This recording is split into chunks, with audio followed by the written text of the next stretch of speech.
over to you. Yasmin, thank you. Well, when he took office, he proposed a new day for Hawaii. Now, 8 months after his inauguration, he faces a showdown with the state's teachers, mounting issues with the homeless population, and concerns over aging infrastructure as a summit of the world's leaders gets underway. So how does Governor Neil Abercrombie plan to tackle these challenges, all while balancing the budget? Well, here to answer these questions is Governor Neil Abercrombie himself. And thank you so much for joining us this morning. A great pleasure for me. So you talked about your new day in a speech yesterday, and one of the things that you did not mention was the teacher negotiations. It's ongoing, very heated, and the teachers union, HSTA, is accusing you of several things, one of them including calling off negotiations without reason, also imposing a contract that's unfair, and most recently, which will be happening today, the Labor Board saying that you tried to exert undue influence for your personal gain. So what's your response to that? Well, I wanted to go to mediation. I thought that was what was requested. We have a contract underway. It was agreed to.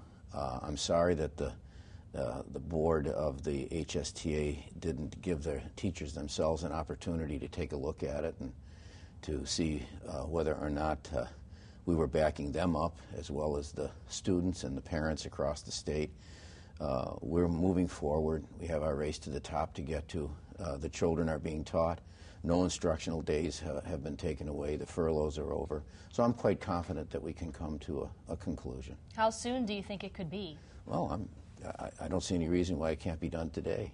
During your speech yesterday, you mentioned the canoe reference. This is a reference that you've made several times, and you've said that the canoe has been righted in terms of the fiscal budget, but that there are several storms that could bully that canoe, including federal dollars. You know that there's going to be less money coming into your budget from the federal government. What are you doing to keep that canoe going straight? Well, Lieutenant Governor Schatz has our Fair Share initiative going. We're actually reaching out for dollars that we didn't get before. There are lots of programs that have been underfunded on the federal side simply because we didn't go after it. The public employees we do have right now who have been working very, very hard have had not necessarily had follow-through on the initiatives that they put forward before. So we missed out on dollars that were there that are not going to get cut. And with increasing expenses that are out there in health care, the costs are rising. It's not so much the spending as it is the costs are rising. People are living longer, and more of them are living longer. So expenses with Medicare, for example, are rising. So what we're doing is maximizing our capacity to be eligible for those dollars.